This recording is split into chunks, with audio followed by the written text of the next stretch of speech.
Dengan penuh sukacita, kami Majelis Gereja menyambut kehadiran Bapak Ibu, saudara-saudari terkasih dalam kebaktian Minggu ke-12 setelah Trinitatis 18 Agustus 2024. Mari kita puji Tuhan dengan bimbingan topik Minggu, membuang kebodohan dan mengikuti jalan pengertian. Kita puji Tuhan dari buku nyanyian AKBP nomor 112, bait yang pertama dan kedua.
Di dalam nama Allah Bapa dan nama anaknya Tuhan Yesus Kristus dan nama Roh Kudus yang menciptakan langit dan bumi.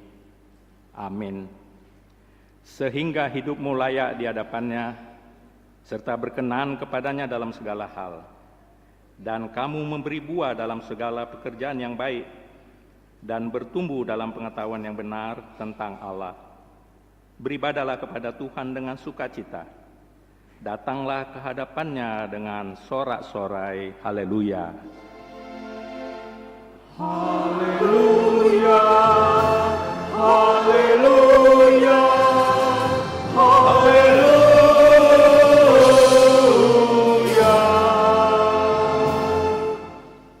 Kita berdoa. Ya Tuhan Allah yang Maha Kuasa, Maha Benar dan Kudus, Engkau melawan dan mencerai-beraikan orang-orang yang congkak, tetapi menginginkan orang-orang yang rendah hati. Karena itu kami memohon kepadamu, tolonglah kami menjauhi kesombongan, supaya kami jangan tinggi hati, tetapi bimbinglah kami dengan Roh Kudus, supaya kami rendah hati, lemah lembut, penuh cinta kasih, jujur dan sopan terhadap sesama manusia, oleh karena anak-Mu Tuhan Yesus Kristus. Amin.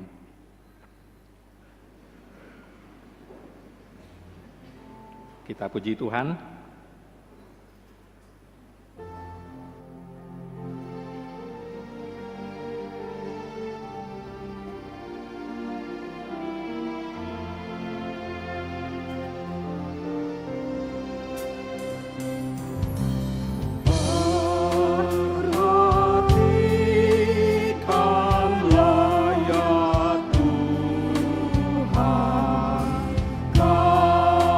Kami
Dengarlah hukum Tuhan dari kitab Mazmur pasal yang ke-26 ayat ketiga. Sebab mataku tertuju pada kasih setiamu dan aku hidup dalam kebenaranmu. Demikian hukum Tuhan, marilah kita memohon kekuatan dari Tuhan untuk melakukannya. Ya Tuhan Allah, kuatkanlah kami melakukan yang sesuai dengan hukum-Mu. Amin. Kita puji Tuhan.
Marilah kita merendahkan diri untuk mengaku dosa kita. Ya Tuhan Bapa yang Maha Kasih, kami berkumpul bersama-sama berdoa padamu, bukan karena kebenaran kami, melainkan hanyalah karena belas kasihan-Mu yang besar. Kasihanilah dan ampunilah segala dosa dan kesalahan kami. Bangunkanlah hati dan jiwa kami, supaya kami dapat meninggalkan segala perbuatan kami yang jahat, dan kami beroleh hidup yang baru di dalam Yesus Kristus Tuhan kami. Amin.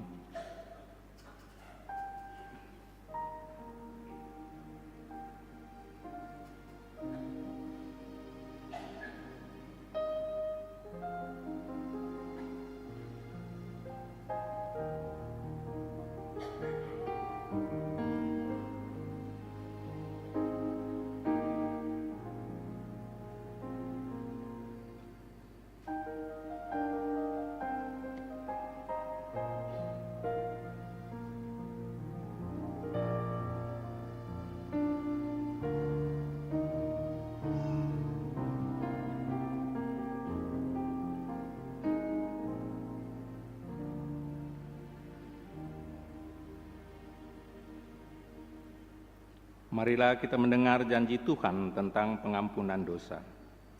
Demikianlah firman Tuhan, Aku telah menghapus segala dosa pemberontakanmu seperti kabut diterbangkan angin, dan segala dosamu seperti awan yang tertiup.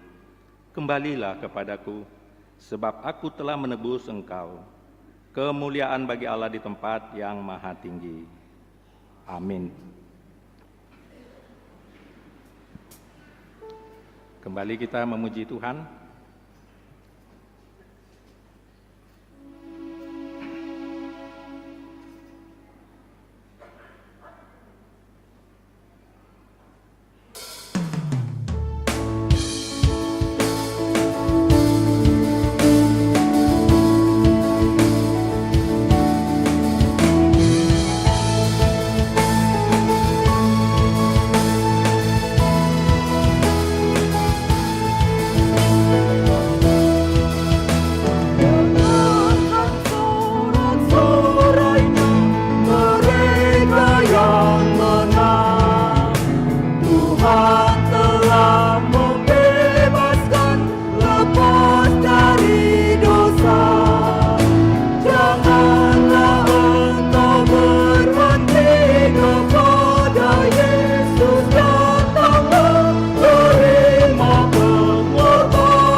Marilah kita mendengar firman Tuhan, epistel minggu hari ini dari kitab Yohanes pasal yang ke-6 ayat 51 sampai dengan 58. Kita membacanya secara responsoria.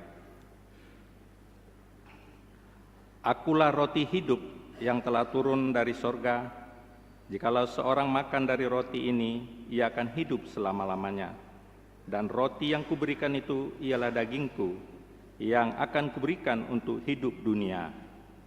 Orang-orang Yahudi bertukar antara sesama mereka dan berkata, bagaimana ia dapat memberikan dagingnya kepada kita untuk dimakan? Maka kata Yesus kepada mereka, Aku berkata kepadamu, sesungguhnya jikalau kamu tidak makan daging anak manusia dan minum darahnya, kamu tidak mempunyai hidup di dalam dirimu.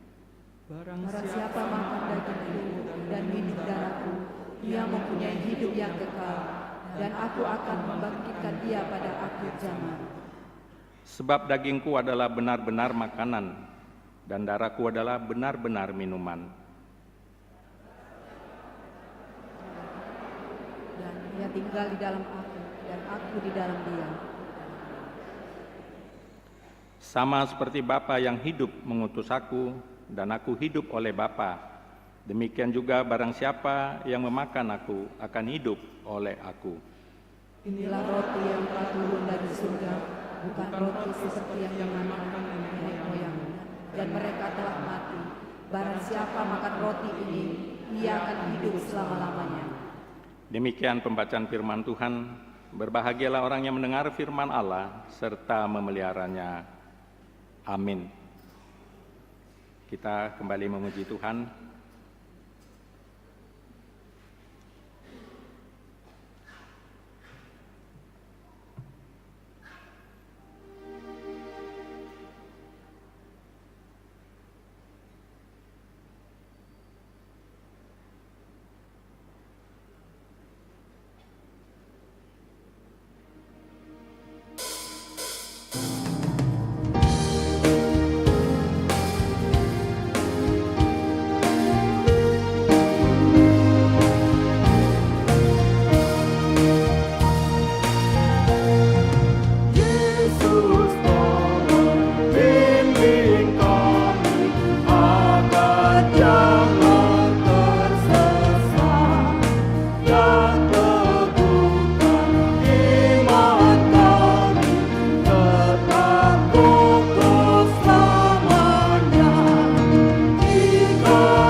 Marilah kita bersama-sama mengaku iman kepercayaan kita.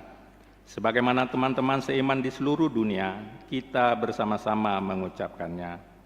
Aku percaya kepada Allah, Bapa yang Maha Kuasa, Khalik langit dan bumi.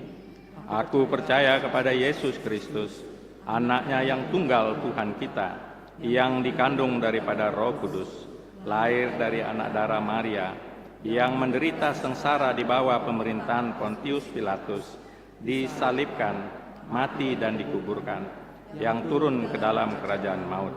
Pada hari yang ketiga, bangkit pula dari antara orang mati, naik ke sorga, duduk di sebelah kanan Allah, Bapa yang Maha Kuasa. Dari sana akan datang kelak untuk menghakimi orang yang hidup dan yang mati. Aku percaya kepada Roh Kudus, dan adanya satu gereja yang kudus, persekutuan orang kudus, pengampunan dosa, kebangkitan daging, dan hidup yang kekal. Amin.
Oras, Shalom, selamat datang dan selamat berkebaktian bagi ibu-ibu dan saudara-saudari, terlebih yang pertama kali mengikuti ibadah di HKBP Pekanbaru, Immanuel, Tuhan Yesus berserta kita. Warta umum, pada hari Selasa 13 Agustus 2024 telah lahir seorang putri bagi keluarga Sabungan Sinaga, Ibu Herli Depina Boru Hutapea SH, alamat Jalan Sutomo, Asrama Manipol, Sektor Pintu Angin Sukaterus. Ibu dan anak dalam keadaan sehat. Anggota jemaat pindah. Pada hari Minggu hari ini, 18 Agustus 2024, telah pindah keanggotaan jemaat dari HKBP Pekanbaru, yaitu keluarga Bapak Nelson Togatorop dan Ibu Rameyanti Borumanalu, alamat Jalan Samosir, Perumahan Asia Blok F nomor 8 Sektor Labu Baru Barat, pindah ke Gereja HKBP Resort Pajar. suara koinonia. Pertama, Sintua pensiun. Hari ini Minggu 18 Agustus 2024, pada kebaktian pukul 11 WIB diadakan acara purna pelayanan Sintua, pelepasan Sintua pensiun kepada Sintua Doktorandus Agus Gembira Munte dari sektor Padang Bulan 2 dengan masa pelayanan 28 tahun 11 bulan. Pada setiap kebaktian ini akan mengumpulkan persembahan sebagai ucapan terima kasih atas pelayanan Sintua Doktorandus Agus Gembira Munte yang selama ini melayani di HKBP Pekanbaru. Persembahan akan disampaikan ke depan melalui amplop khusus bersamaan dengan persembahan kedua.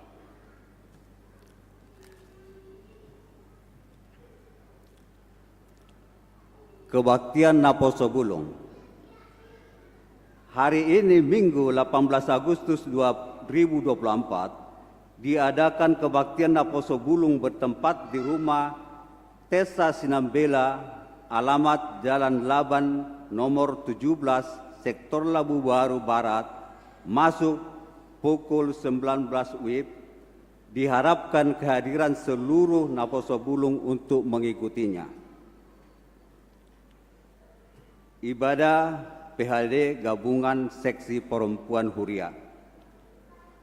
Pada hari Senin 19 Agustus 2024, Seksi Perempuan Huria akan mengadakan ibadah PHD Gabungan masuk pukul 14 WIB bertempat di gereja yang menjadi tuan rumah dari sektor Pandau Permai, yang membawakan lagu pujian dari sektor Pandau Permai, sektor Rintis, dan punguan Qur'a Ina Padang Bulan. Setelah selesai ibadah akan dilanjutkan perlombaan dalam rangka merayakan Hari Kemerdekaan RI yang ke-79 tahun. Adapun perlombaan yang diadakan, perlombaan estafet kelereng beserta 5 orang per sektor, perlombaan estafet air peserta 5 orang per sektor, perlombaan memakai celana peserta 2 orang per sektor. Setelah selesai perlombaan, dilanjutkan dengan senam bersama dengan dress code merah putih. Seksi lansia. Pada hari Selasa, tanggal 20 Agustus 2024, senam osteoporosis dimulai pukul 7 WIB di halaman depan gereja memakai baju olahraga warna putih. Pengadaan dan pemeliharaan sarana. Pada hari Minggu 25 Agustus 2024, kita akan mengumpulkan sokongan untuk pengadaan pemeliharaan sarana prasarana Huria melalui amplop khusus diantarkan ke depan setelah khotbah bersamaan dengan persembahan kedua. Kebaktian Forum Perempuan Saresot HKBP Pekanbaru.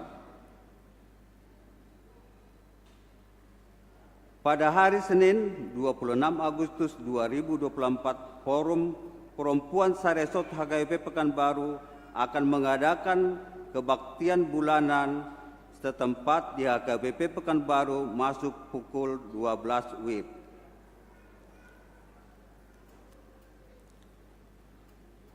Suara Marturia.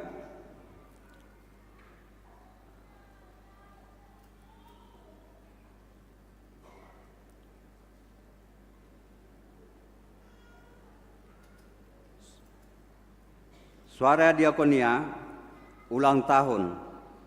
Majelis HKBP Pekanbaru mengucapkan selamat ulang tahun kepada warga jemaat yang berulang tahun kelahiran, pernikahan dari tanggal 18 sampai dengan 24 Agustus 2024, baca dan renungkan firman Tuhan dari Mazmur 121 ayat 2. Pertolonganku adalah dari Tuhan yang menjadikan langit dan bumi.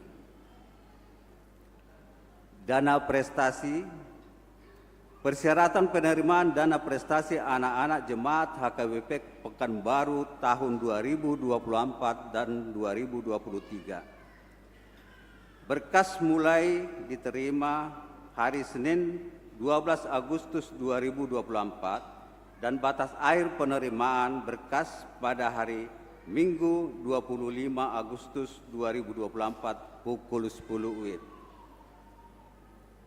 Pengumuman penerima dana prestasi dari bantuan pendidikan tahun 2024 pada hari Minggu tanggal 1 September 2024 dan penyerahan hadiah dana prestasi bantuan pendidikan tahun 2024 pada hari Sabtu 7 September 2024 pukul 14 WIB setelah selesai ibadah.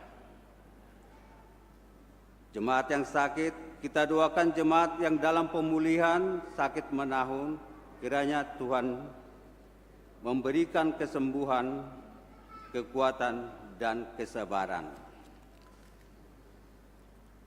Mengenai keuangan dan warta lainnya, dapat kita baca lengkap pada warta jemaat dan website HKBP dalam HKBP Pekanbaru. Demikian warta jemaat minggu ini. Tuhan Yesus memberkati.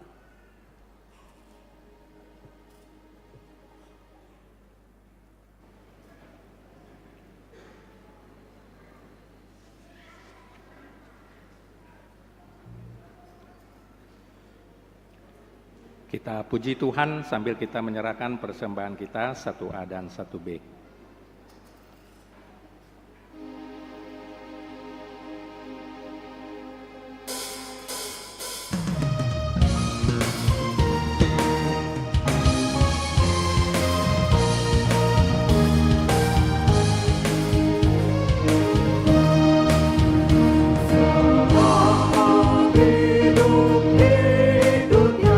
Hatiku tuluslah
Damai sejahtera Allah yang melampaui segala akal, itulah yang memelihara hati dan pikiranmu dalam Yesus Kristus Tuhan kita. Amin. Shalom. Bapak Ibu sekalian, firman Tuhan yang menyapa kita pada hari ini di minggu ke-12 sesudah Trinitatis itu tertulis di Amsal pasal 9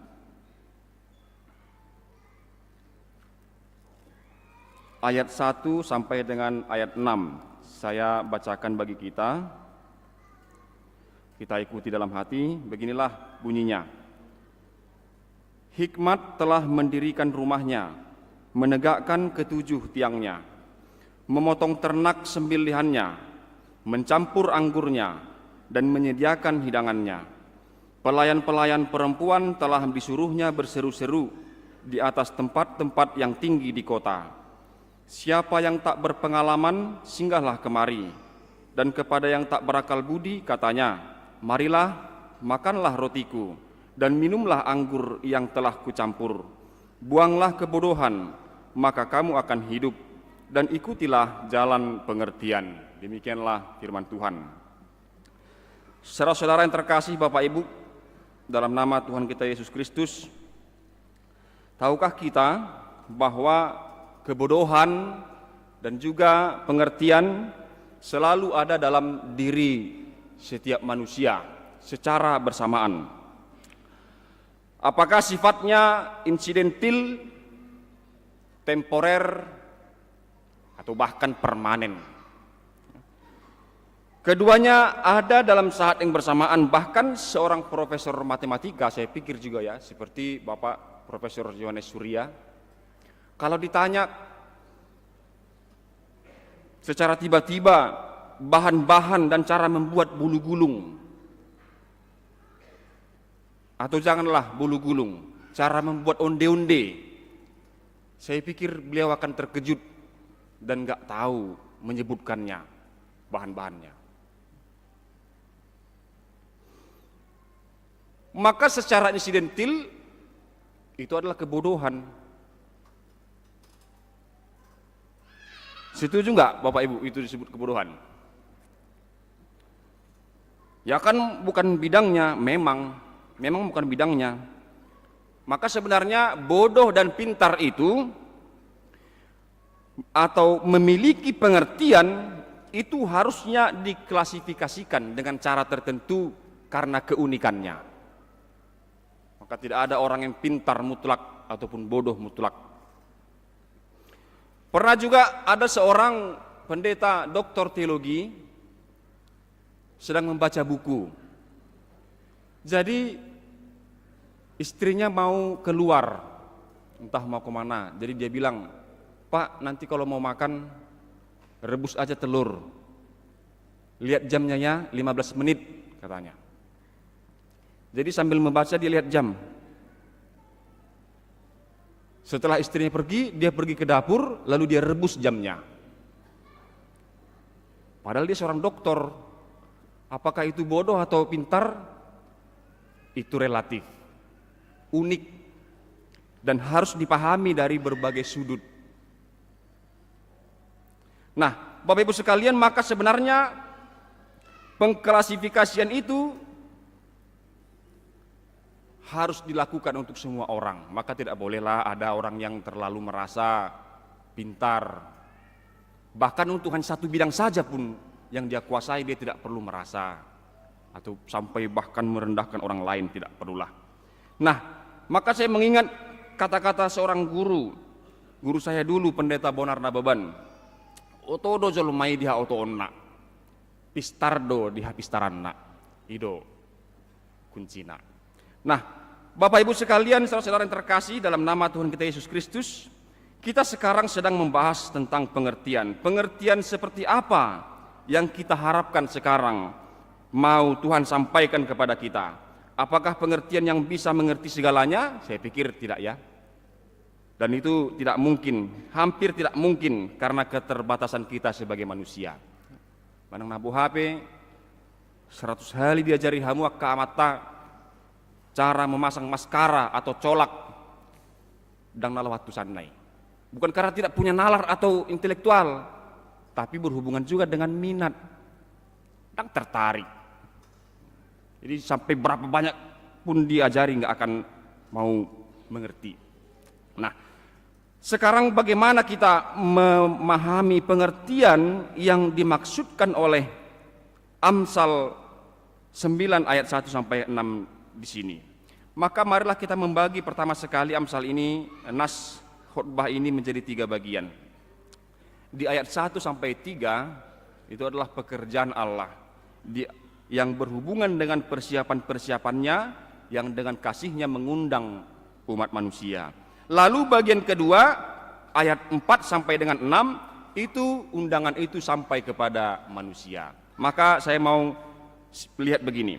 Di ayat 1 dikatakan, hikmat telah mendirikan rumahnya, menegakkan ketujuh tiangnya.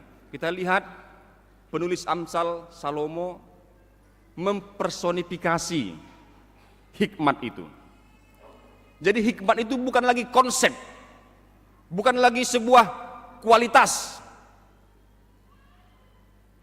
bukan nilai-nilai kualitas, tetapi dia menjadi oknum, menjadi personal, menjadi seseorang. Hikmat telah mendirikan rumahnya, dia menjadi seseorang, menegakkan ketujuh tiangnya. Di perjanjian lama Bapak Ibu, kalau kita melihat kata 7, pada umumnya itu selalu berhubungan dengan peribadahan, karena dia berkaitan dengan kesempurnaan. Maka sebenarnya kalau dikatakan hikmat telah mendirikan rumahnya, menegakkan ketujuh tiangnya, adalah panggilan orang untuk datang ke bait suci untuk beribadah kepada Tuhan. Mari kita ingat yang pertama. Yang kedua, memotong ternak sembelihannya, mencampur anggurnya, dan menyediakan hidangannya. Ini perjamuan. Jadi rumah telah disediakan, perjamuan juga telah dipersiapkan. Lalu yang ketiga, pelayan-pelayan perempuan telah disuruhnya berseru-seru di atas tempat-tempat yang tinggi di kota. Kenapa harus pelayan-pelayan perempuan? Mau menunjukkan adanya kemurnian, mau menunjukkan adanya, kalau ini kita lihat dari bahasa aslinya atau bahasa yang diterjemahkan dengan bahasa Inggris lebih tepatnya, maidens, gadis dara, perawan. Jadi dalam sudut pandang tertentu kita bisa melihat makna kemurnian di sana. Tidak perlu dijelaskan lebih jauh Manginang ya. Tetapi ada kemurnian. Pelayan-pelayan Tuhan tidak mungkin mengotori firman Allah dan mengotori dirinya. Maka rumah itu, hidangan itu layak untuk dicicipi, layak untuk datang ke rumah itu dan menikmati perjamuan yang telah Tuhan persiapkan. Itu semua adalah inisiatif Allah. Itu semua adalah pekerjaan dan karya Allah yang dipersiapkan untuk siapa? Untuk manusia. Maka undangan itu sampai sekarang di ayat 4. Siapa yang tak berpengalaman singgahlah kemari, dan kepada yang tak berakal budi katanya, marilah makan rotiku dan minumlah anggur yang telah kucampur, buanglah kebodohan, maka kamu akan hidup. Dan ikutilah jalan pengertian. Singgahlah, makanlah, minumlah. Yang ketiga, buanglah dan ikuti. Itu kata-kata kerja semua, perintah imperatif. Nah sekarang saya mau bertanya kepada kita sekalian Bapak Ibu, apakah saudara diundang? Kita diundang. Ingat dan kuduskanlah hari Sabat Tuhan, itu undangan. Apakah saudara-saudara sudah makan dan minum? Sudah, sebab Yesus Kristus adalah roti kehidupan. Yang mana Yesus adalah firman Allah, maka ketika kita menerima firman Allah, kita sudah makan dan minum perjamuan yang telah dipersiapkan Tuhan. Kita sudah melakukan semuanya. Ternyata kita sudah menjawab undangan Tuhan dan juga sudah makan dan minum perjamuan Tuhan. Sekarang yang ketiga, buanglah kebodohan, ikutilah jalan pengertian. Kalau yang ini sudahkah kita lakukan, Amanginang, Bapak Ibu sekalian? Nah yang ketiga ini pertanyaannya ya, relatif. Kita sudah datang ke rumah Tuhan, sebagaimana kita sekarang duduk di tempat masing-masing. Sudah menerima firman Tuhan, sejak dari kecil sampai kita malua, sampai hari ini kita masih menerima firman Tuhan, mendengarkan khotbah, membaca firman di rumah, membaca Alkitab. Sudah semua. Sekarang yang ketiga, sudahkah kita membuang kebodohan? Sudahkah kita ikuti jalan pengertian? Ini kita ada tendensi di sini ya, ada supaya kita hati-hati, supaya kita tidak boleh menuduh. Saya sudah mengikuti jalan pengertian. Padahal di saat-saat tertentu, di saat yang lain yang kita tidak sadari, orang melihat kebodohan kita. Atau sebaliknya, kita katakan belum, saya masih bodoh. Berarti kita tidak memotivasi diri sendiri. Nah, di sini dia takarannya, tidak boleh lebih, tidak boleh kurang. Itulah dia pengertian, itulah dia hikmat. Mari kita lihat Bapak Ibu sekalian, supaya kita, saya mau mencoba untuk bersama-sama kita menggumuli firman Tuhan.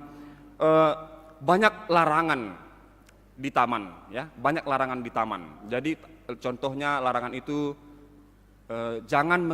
dilarang menginjak rumput, apalagi ya, dilarang membuang sampah sembarangan, lalu dilarang salto, ya. Oh, jangan ketawa Mang, di India sudah ditemukan varian baru, suka salto di tempat umum, ya. Banyak korbannya, dia suka salto pamer, ya. Jadi kalau saya lihat di Facebook itu terus keluar di video, ada orang-orang di India itu suka salto di tengah taman, di tempat kerumunan, di depan cewek-cewek cantik, mau pamer. Jadi tanpa mereka sadari, beberapa kali mereka bahkan sering mengenai orang lain yang sedang jalan. Jadi ini juga perlu saya pikir buat aturan, dilarang salto di tempat umum. Nah, sekarang pertanyaannya, perlukah itu dituliskan, ditempelkan di tempat umum kepada orang yang berpengertian? Kalau kita punya pengertian, punya hikmat, itu perlukah itu ditempelkan? Tidak perlu. Tidak perlu ditempelkan itu semua, ya. Dilarang duduk di tembok balkon, itu tidak perlu dituliskan, karena kita semua orang berhikmat, maka tidak ada orang yang duduk di tembok balkon, duduk di kursi. Itu adalah pengertiannya begitu. Nah, hukum Taurat diberikan Tuhan dalam perjalanan Israel dari Mesir ke tanah Kanaan, sebenarnya bukanlah sebuah larangan-larangan, ya, tetapi jalan hidup. Ketika mereka mau memasuki tanah perjanjian itu, maka Tuhan persiapkan mereka melalui Musa, mengajarkan mereka begini. Itu menjadi jalan hidup nantinya, supaya mereka masuk ke tanah perjanjian itu sebagai orang yang punya pengertian dan hidup berkenan di hadapan Allah. Tetapi ahli-ahli Taurat menyusun turunan aturan sangat banyak, sampai ratusan. Dari 10 itu menjadi ratusan, 300 lebih hukum turunan dari hukum Taurat. Maka Tuhan Yesus katakan, mari kita buka Matius 5 ayat 21, atau saya bacakan. Di Matius 5 ayat 21 dikatakan begini. Ini diskusi Tuhan Yesus dengan ahli Taurat. Kamu telah mendengar yang difirmankan kepada nenek moyang kita, jangan membunuh. Siapa yang membunuh harus dihukum. Itu aturan. Maka orang-orang ahli Taurat menyusun hukum turunannya, jangan membunuh, jangan begini, jangan menabrak orang, jangan sengaja meletakkan pisau di tempat sembarangan. Itu hukum turunannya. Nah, jadi di ayat 22 Tuhan katakan begini, tetapi aku berkata kepadamu, setiap orang yang marah terhadap saudaranya harus dihukum. Lihatlah betapa dekatnya hukum itu. Kalau pembunuhan itu sangat jauh sekali ya mengenai, itu hampir tidak mungkin kita lakukan. Tetapi kalau kita hanya berpatokan kepada itu saja, maka kita diperbolehkan untuk hal-hal yang lain. Berarti menyakiti boleh, asal jangan sampai membunuh. Nah, maka perlu ada pengertian. Maka Tuhan Yesus katakan, marah saja kepada saudaranya itu salah, itu harus dihukum. Inilah buah dari pengertian yang daripada Tuhan. Jadi Yesus katakan di situ, siapa yang berkata kepada saudaranya kafir harus diperhadapkan ke mahkamah agama, dan siapa yang berkata jahil harus diserahkan ke dalam neraka yang menyala-nyala. Jadi ahli-ahli Taurat berpikir, aku tidak membunuh, maka aku bebas dari dosa dan hukuman. Bahkan mereka menghindari darah juga. Kita ingat ketika berita tentang orang Samaria yang baik hati. Para imam berjalan, mereka menghindari korban perampokan yang penuh darah. Karena apa? Karena mereka tidak boleh kena darah, atau kalau korban itu sudah mati, mereka tidak boleh memegang mayat. Disebutlah ini pengertian yang harfiah. Mereka ipasiding, menghindar dari jalan itu. Tetapi orang Samaria yang baik hati menolong sampai mengantarkannya ke penginapan, mengobatinya, bahkan memberikan uangnya lagi untuk menjamin supaya korban itu dirawat di rumah penginapan tersebut. Amanginang, siapa yang berpengertian? Ahli Taurat kah atau orang Samaria? Dan di rumah juga tidak perlu kita buat dilarang membunuh sesama saudara. Karena anak-anak kita punya pengertian. Tidak perlu ada aturan seperti itu kalau kita punya pengertian. Nah, oleh karena itu pemahaman orang-orang Yahudi, orang Israel tentang hukum Taurat sebagai aturan dan larangan itu sedang diperbaiki oleh Tuhan Yesus di Matius 5 ayat 17. Saya bacakan lagi bagi kita. Janganlah kamu menyangka bahwa aku datang untuk meniadakan hukum Taurat atau kitab para nabi. Aku datang bukan untuk meniadakannya, melainkan untuk menggenapinya.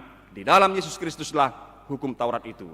Dari Yohanes 1 ayat 1 juga kita melihat firman Tuhan juga turun kepada orang Israel pada saat hukum itu turun. Maka hukum Taurat itu juga adalah Yesus Kristus, karena dia firman Tuhan.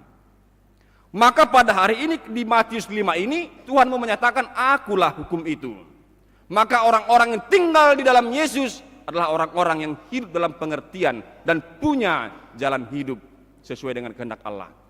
Bapak Ibu sekalian, saya mau mengajak kita supaya kalau kita sudah menerima Yesus Kristus, maka kita sudah punya pengertian.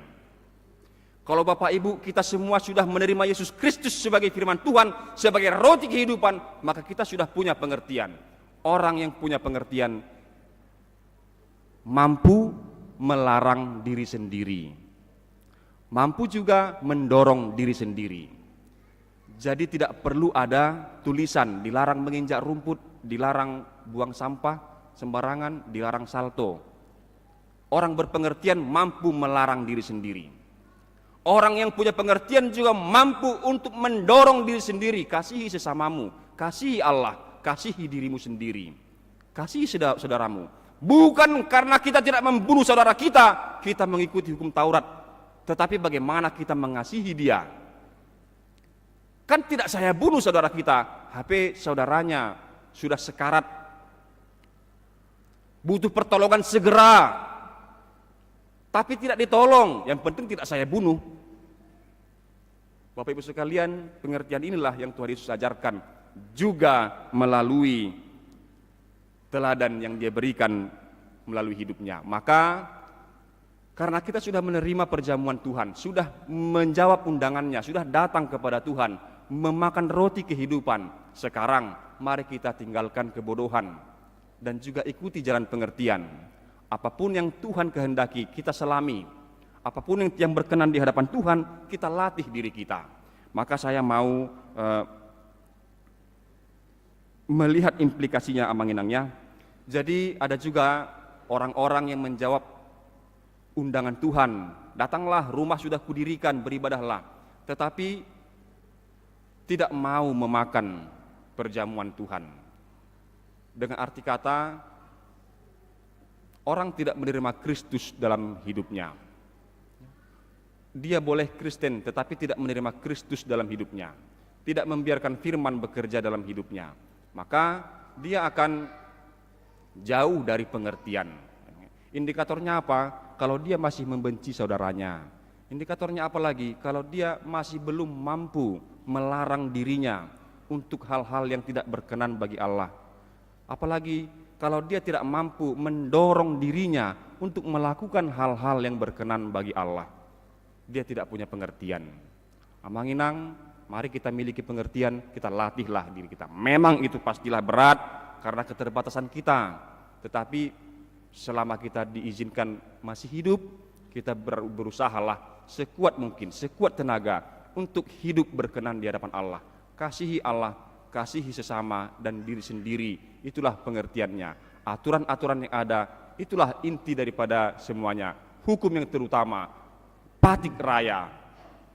Kasihi Allahmu, kasihi sesamamu, kasihi dirimu, itulah pengertian. Maka saya mau mengingatkan kembali pada hari ini, Bapak Ibu sekalian, saudara-saudaraku, kita semua sudah menjawab undangan Tuhan, masuk ke rumah yang didirikannya, sudah juga menikmati perjamuan Tuhan, yaitu Yesus Kristus yang benar-benar dikorbankan. Yang tadi dikatakan, tubuhku adalah benar-benar makanan, darahku adalah benar-benar minuman. Artinya adalah dia benar-benar dikorbankan, benar-benar hilang karena ditelan kematian. Itu kebenarannya. Maka kita sudah terima dia, baik melalui firman, baik melalui perjamuan kudus di seluruh hidup kita. Sekarang biarlah Tuhan Yesus Kristus yang memandu kita, dialah hukum Tuhan yang sesungguhnya. Biarlah kita amang-inang berpengertian dalam hidup kita, belajar bersama-sama untuk hidup sesuai dengan firman Tuhan. Amin. Mari kita berdoa. Terima kasih Allah Bapa, oleh karena kemurahan-Mu, oleh karena kebaikan-Mu Tuhan, telah memanggil kami dan telah menjamu kami dan juga telah menuntun kami untuk hidup dalam jalan pengertian. Tuhan, Engkaulah hikmat itu, Engkau sendirilah Tuhan pengertian itu. Oleh karena itu biarlah Engkau yang tinggal di dalam kami melalui Yesus Kristus Tuhan kami, Juru Selamat kami, yang mana Dia adalah firman-Mu Tuhan.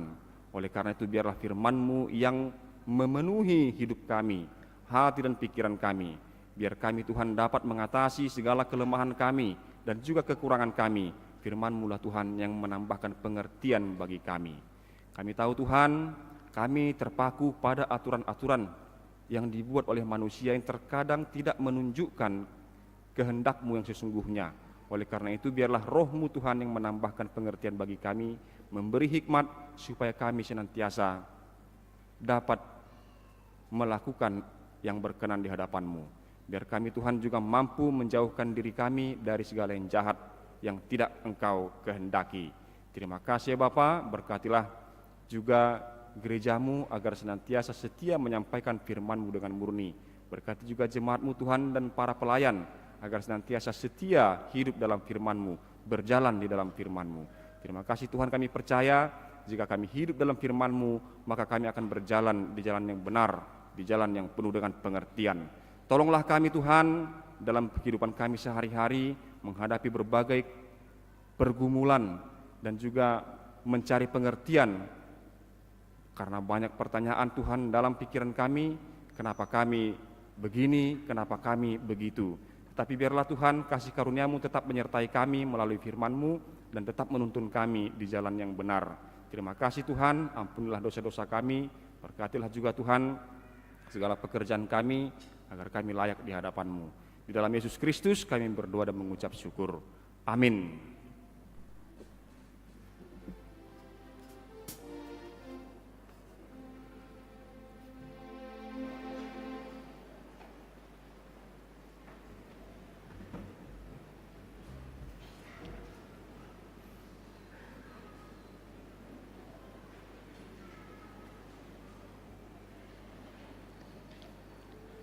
Kita puji Tuhan sambil kita menyerahkan persembahan kita ke depan.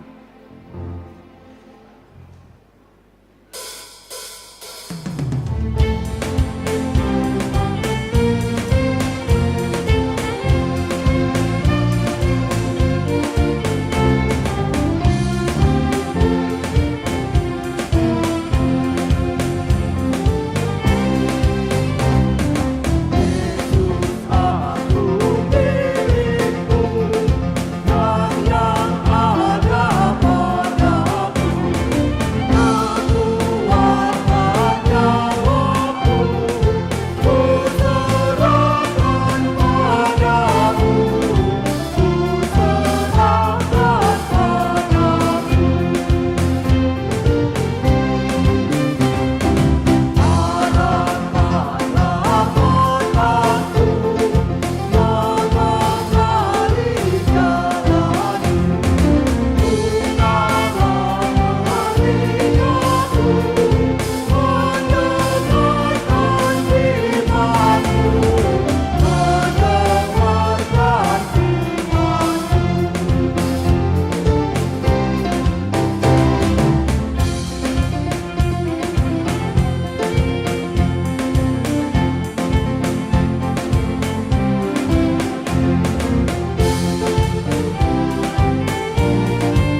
Marilah kita mendoakan persembahan kita kepada Tuhan.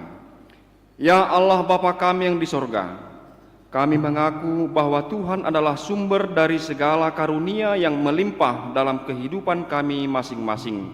Sebahagian daripada karunia itu kami serahkan kembali sebagai persembahan kepada Tuhan. Terimalah dan berkatilah persembahan umat-Mu ini, agar dapat kami pergunakan untuk pekerjaan dan pelayanan kerajaan Tuhan di dunia ini. Bukalah hati kami untuk mengenal betapa banyak berkat dan karunia yang kami peroleh dari Tuhan, supaya kami senantiasa bersyukur kepadamu di dalam nama Yesus Kristus Tuhan kami. Amin. Tuhan karuniamu dalam jiwaku semua, nyawa juga hidupku, harga diriku semua.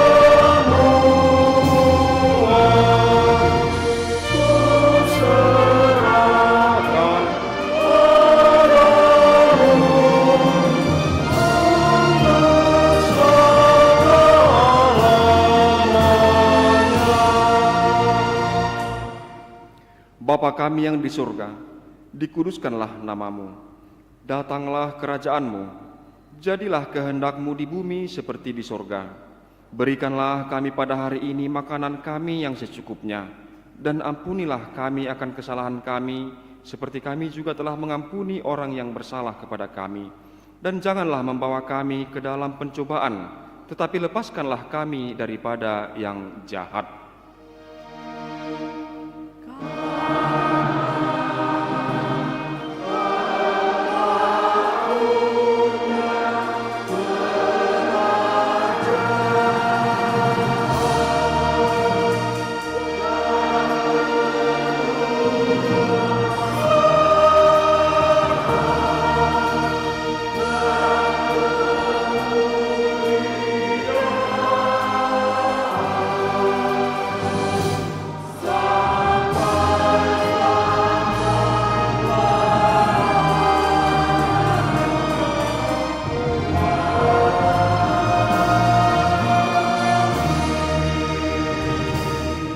Pulanglah dengan sejahtera dan terimalah berkat Tuhan. Tuhan memberkati engkau dan melindungi engkau. Tuhan menyinari engkau dengan wajah-Nya dan memberi engkau kasih karunia. Tuhan menghadapkan wajah-Nya kepadamu dan memberi engkau damai sejahtera. Amin.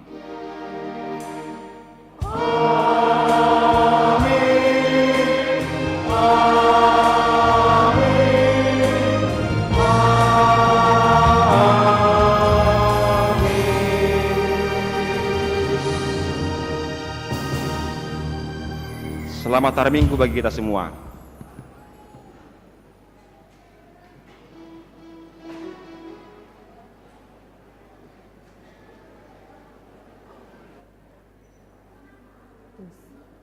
Tes.